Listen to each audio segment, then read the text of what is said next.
The United States is an enormous country, both physically and economically. Now, for much of our history, our businesses have been able to operate and even thrive by just serving the home market. In other words, inside our own borders. Well, that's not the case so much anymore. We're in a global economy. Countries and peoples around the world are both customers and competitors. It's common now that if you work for a firm of any appreciable size, there's a good chance that you're dealing with foreign clients, or maybe even have some fellow employees in your own firm working in offices and plants overseas. Maybe even your own firm is headquartered in another country, and you're actually working as part of a branch operation. It's perhaps more important now than ever that human resources management be up to date on operating on the international scene. In exporting to foreign countries or operating facilities in foreign lands, employees are needed who know how to understand foreign customers, foreign suppliers, foreign laws, and foreign customs. Organizations planning to operate overseas need to adapt to those countries' ways of doing things. Now, this also includes meeting staffing needs. There can be parent country nationals involved, along with host country nationals, and even employees from other countries. In dealing on the international market, businesses are likely to be exporters who deal with any particular country, international where the firm may have interests in just a few neighboring lands, such as a U.S. business dealing with Canada or Mexico. A company can operate on a global scale with dealings all over the planet, or be multinational with facilities in other countries on a wide scale. This all poses the human resources challenge of making decisions from a global perspective, not just in seeing the situation as we would from this country. Managers may come from many different nations, and the ideas they bring come from a variety of cultures. My favorite broadcast commentator, the late Paul Harvey, used to say, "It's not one world." Our way of doing things here in the U.S. and what seems to be perfectly logical and appropriate behavior to us may be totally different to people in other parts of the world. We have our own language, which is primarily English, our customs, our religions, and our social values. Other lands have the same, and they may be vastly different from ours. In looking at other cultures, the leadership of an organization needs to take into account how important the individual ranks in relation to the rest of society. Now, here in the U.S., we're very much into individuals and individual rights and responsibilities.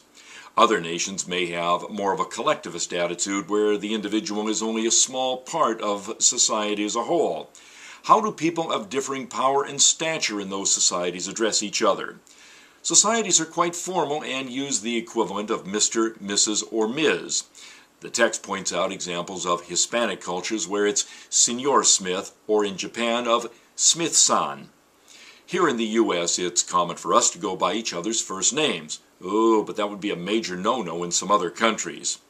There are issues of high and low uncertainty avoidance. With the future being unpredictable, some cultures prefer rigid structure, while others operate with greater freedom and a readiness to try new alternatives.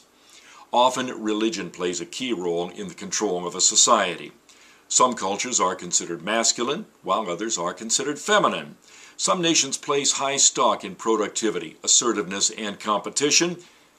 Others take a more nurturing approach to life and society.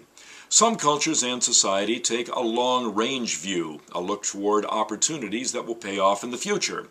Others take a short-term approach, valuing traditions of the past while dealing with accomplishing as much as possible in the present. Some societies place great emphasis on education and developing skills, while others, not so much. These qualities and characteristics of cultures and societies play an important role in setting the tone for how business is conducted. This includes how leaders lead and how workers work.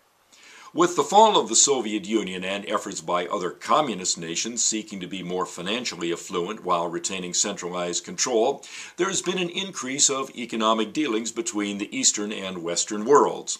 Political systems very much come into play in international business. Is a country capitalist? Is it communist or socialist? How involved is the government in the economy? How's the nation's tax system structured? Are there government price controls? These are considerations to take into account when operating in foreign lands. The organization's human resources plays a major role in its international planning. What are the relevant human resource issues in another country? How many employees will be needed, and where will they be needed? How many will need to be nationals of that country, and how many employees from the company's home country will be tolerated in the other nation? How will the other nation's laws impact the firm's ability to operate and function? What about being able to lay off? How much flexibility must an organization be willing to have in order to meet its human resource needs? Selecting and training personnel to work in foreign markets is an important human resource challenge. There's the option to use host country nationals. This is the most used alternative, by the way. They, after all, understand local values and customs, and it doesn't cost as much to hire them. There are cases, though, when parent country and third country citizens are also used. Sometimes there just aren't enough qualified workers available locally. Here, cross-cultural training comes into play to make sure that they all understand the language and culture of the local area. Human resources also needs to take into account the culture shock that parent country and third country employees may encounter.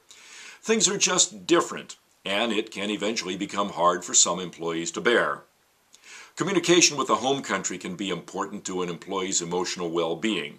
It's also important to stay in touch with contacts at home to stay abreast of the industry and changes that continue to occur. And beyond that, when it comes time to return home, things may have changed so much that training for the return trip may be necessary.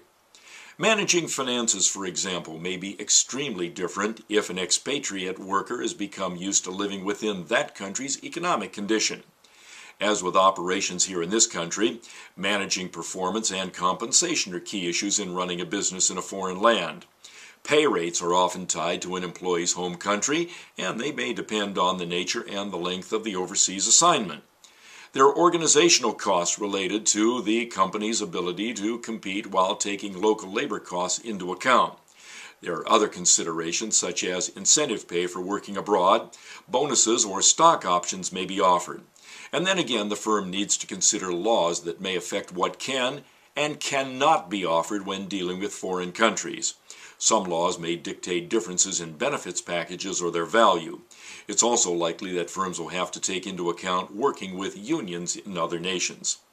Often it'll be a parent company manager who heads a local operation in a foreign land, and that manager may see a staff of locals or have a mix of persons from several countries, including the parent country. Managers in particular need to be cross-trained in culture, not only in the culture itself, but in how to behave in business meetings. Communication, again, with the home country is important to stay abreast of happenings and developments. There's the matter of career development to acquire new skills, and as with other parent company employees, to handle the return home.